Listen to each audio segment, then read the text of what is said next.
राज्याचे उपमुख्यमंत्री आणि बीड जिल्ह्याचे पालकमंत्री अजितदादा पवार यांचा आज विमान अपघातामध्ये दुर्दैवी मृत्यू झाला आणि यानंतर पुणे बारामतीसह बीड जिल्ह्यामध्ये देखील मोठ्या प्रमाणात शोककळा पसरल्याचं पाहायला मिळतंय। संपूर्ण बीड शहर असेल किंवा बीड शहराच्या आजूबाजूचे गाव असतील त्या ठिकाणचे मार्केट हे बंद करण्यात आलेले आहेत। बंद ठेवून अजित पवार यांना श्रद्धांजली अर्पित करण्यात आलेली आहे।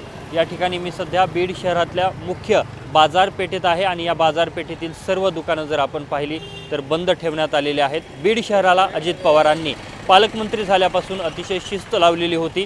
अनेक ठिकाणी स्वच्छता मोहीम राबवण्यात आलेली होती आणि विकासाची अनेक कामं अजित पवारांनी हाती घेतलेली होती। नुकत्याच झालेल्या नगर परिषद निवडणुकीमध्ये देखील बीड शहरवासियांनी त्यांनाच या ठिकाणी मोठा मताधिक्यानं त्यांचा नगराध्यक्षपदाचा उमेदवार निवडून दिलेला होता। यानंतर आता बीड जिल्ह्यात मोठा विकास होईल अशी अपेक्षा असतानाच अतिशय दुर्दैवी आणि धक्का देणारी ही आज बातमी सकाळी येऊन धडकली। यानंतर आता या संपूर्ण घटनेच्या नंतर बीड जिल्ह्यामध्ये शोककळा पसरलेली आहे। बीड शहरासह अनेक शहरातील आणि गावातील मार्केट जे आहेत ते बंद ठेवण्यात आलेले आहेत आणि संपूर्ण बीड जिल्ह्यावरती देखील शोककळा पसरल्याचं पाहायला मिळतंय। कॅमेरा पर्सन प्रमोद रोमनसह मी अशोक काळकुटे, TV9 मराठी, बीड।